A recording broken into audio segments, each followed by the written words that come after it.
बिस्मिल्लाहिर्रहमानिर्रहीम। अस्सलाम वालेकुम किसान भाइयों, गंदम की फसल के पत्ते पीले क्यों हो रहे हैं और इसे कौन कौन सी पेस्टिसाइड की स्प्रे करके हम कंट्रोल कर सकते हैं, इसके बारे में एक मुकम्मल मालूमाती वीडियो होगी।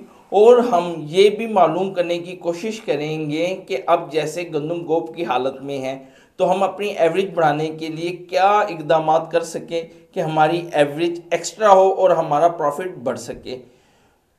हमारे साथ मौजूद हैं सैयद शाह हसन गिलानी, उनसे हम इस बारे में मालूमात लेते हैं। मैं हूं सैयद ज़ैनुल आबिदीन गिलानी और आप देख रहे हैं अल सैयद फॉर्म।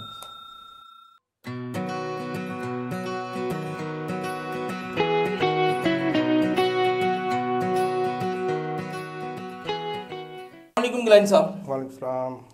गिलानी साहब, इस टाइम गंदम पे बीमारी आई हुई है, पत्ते पीले हो रहे हैं। हमारे किसान भाइयों को ये बताएं कि ये गंदम के पत्ते क्यों पीले हो रहे हैं और इसे बीमारी को कहते क्या है। ये जो बीमारी आ रही है इसका नाम है रस्ट। पहले ये आती थी हॉलैंड में, इंग्लैंड में, जिन ममालिक में गंदम लंबे अरसे तक चलती है वहाँ ये होता है कि गंदम का छटा दे देते हैं और पहले बर्फ़ जम जाती है। जैसे ही वहाँ बाहर का मौसम आता है तो वो उसके शगुफ़े निकलने शुरू हो जाते हैं और वहाँ गंदम तकरीबन 6 से 9 महीनों तक की फसल है, क्योंकि वहाँ सर्दी बहुत लंबी होती है तो उसे पकते पकते टाइम है। पहले ये वहाँ होती थी। अब ये पाकिस्तान में भी इन पिछले 2-3 साल से नमी ज़्यादा होने की वजह से ये पाकिस्तान में भी आ गई है। अब इसका होता क्या है कि ये इससे और अगर हम उसकी सद्देबाब ना करेंगे, इसकी स्प्रे नहीं करेंगे तो औस पैदावार कम होगी। गिलानी साहब, आप कह रहे हैं कि नमी का बढ़ना हमारे हमारे मौसम में कौन सी टेम्परेचर की ऐसी वजूहात आई हैं कि जिससे ये रस्ट की बीमारी आ गई है।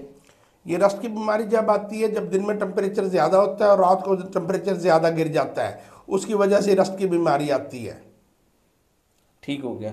अच्छा गिलानी साहब, अब देखा जा रहा है कि जो रस्ट की बीमारी है गंदम में, उसमें जो सिट्टा अब निकल रहा है उसमें दाने कम है और उस सिट्टा डी शेप हो रहा है, तो वो भी इसी बीमारी की वजह से होता है। हाँ जी, जब वो ये बीमारी आ जाती है फिर वो सिट्टे पे ही उसकी औस पैदावार पे कमी आती है और सिट्टा जौन सा है उसमें का दाना चिपक जाता है, जिसकी वजह से इसे स्प्रे करनी बहुत ज़रूरी है। गिलानी साहब, जो ये रस्ट की बीमारी है इसे हम कंट्रोल फंजीसाइड स्प्रे से कर सकते हैं। हाँ जी, आप इसे फंजीसाइड से स्प्रे कर सकते हैं। एक तो मस्ट कर सकते हैं, एक दूसरे का नाम एक मस्ट का स्प्रे या एजोमाइट सुपर तहफ़्फ़ुज़ की। इसके लिए आप मस्ट भी कर सकते हैं, एजोमाइट सुपर भी कर सकते हैं। ये तहफ़्फ़ुज़ की दोनों स्प्रे हैं और इनका रिजल्ट बहुत अच्छा है। अच्छा गिलानी साहब, अगर नटीवो या उसके अलावा टिलट का इस्तेमाल किया जाए, वो भी अच्छे हैं। वो दोनों भी मल्टीनेशनल कंपनी हैं, वो उन दोनों का रिजल्ट भी एक्सीलेंट है।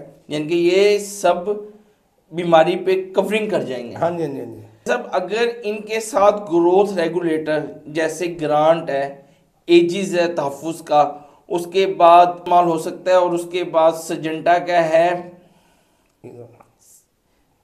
सजेंटा कंपनी का है इज़ा बयान, उनका इस्तेमाल हो सकता है इन फंजीसाइड स्प्रे के साथ। हाँ जी, इन फंजीसाइड के साथ आप उनका इस्तेमाल कर सकते हैं। वो आपकी जो फसल मैच्योर हालत में होती है ना, जब मैच्योर हालत में होती है तो जब भी उसे आप वो इस्तेमाल करेंगे, क्या नाम है अपना, ग्रोथ रेगुलेटर या फिर आप उसमें क्या नाम है अपना वो फंजीसाइड, तो उसका बहुत अच्छा रिजल्ट आएगा और फसल हमारी स्ट्रेस से भी निकलेगी। जाहिर है, जब पावर स्प्रे जो ताकत देती है, जैसे ही वो होती है फसल को जो मौसमी दबाव है उससे निकल आती है फसल। अच्छा गिलानी साहब, आजकल एक बहुत अहम सवाल हमारे किसान भाई पूछ रहे हैं कि हमारी फसल इस टाइम गोब की हालत में है, दाना बना रही है, मगर हमने अपनी गंदम की फसल की फर्टिलाइज़र मुकम्मल कर दी है। हम जैसे उन्हें मशवरा देते हैं कि भाईजान आप इनके ऊपर पोटाश का या फ्रूट रेगुलेटर का स्प्रे करें ताकि आपकी जो सा दाना है वो मोटा हो, मगर किसान भाई कहते हैं हमने तो खाद पूरी कर दी, अब हमारे इससे क्या फ़ायदा और ये पत्ते से किस तरह खाद लेगा हमारा पौधा। इसके ऊपर मुकम्मल रोशनी डालें अपने नज़रिए से।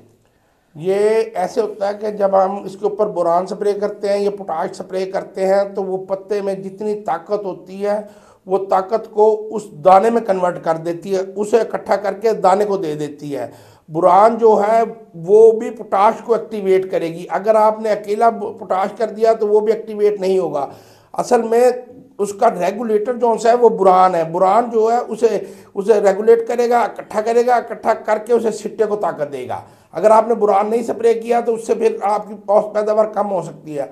और दूसरी बात यह है सबसे अहम कि गंदम में जो आखिरी पानी है ये लगाना जो है सबसे मुश्किल काम है।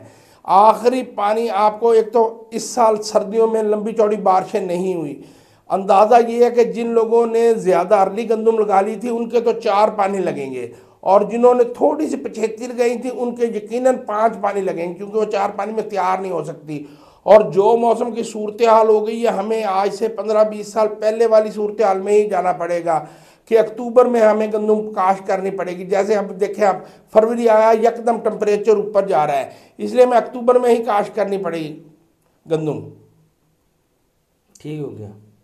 और क्या मिशन दी है ये मुकम्मल गंदम के आखिरी मराहिल की है। आखिरी 1 माह का ये प्लान है कि आपने पानी लगाना है, बोरान करना है, पोटाश करनी है, सल्फर करना है। अच्छा, पानी के अंदर कोई फर्टिलाइजर का आपने वो नहीं डाली, पोटाश नहीं डाली, तो उसमें आप 6 किलो, 8 किलो, 10 किलो अपनी हैसियत मुताबिक पोटाश डाल सकते हैं। नहीं, इसके अंदर तो नंबर ऑफ प्लांट्स ज़्यादा होते हैं, फिर कितनी पोटाश डालें? अगर जिन इलाकों में नहरी पानी लगता है इतनी ज़्यादा पोटाश की ज़रूरत नहीं होती कि 8 किलो पोटाश मैनेज हो जाएगी। 8 किलो पोटाश बहुत पोटाश है।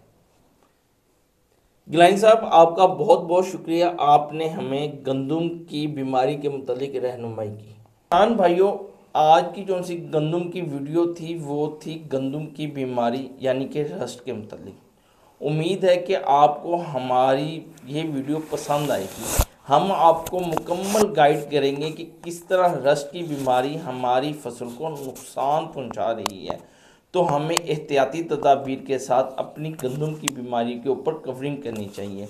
अगर आपको हमारी वीडियो पसंद आए तो हमारे चैनल को सब्सक्राइब करें, वीडियो को शेयर करें, बेल आइकन के बटन को प्रेस करें, अपनी कीमती राय से, अपने कीमती कमेंट से हमें आगाह करें।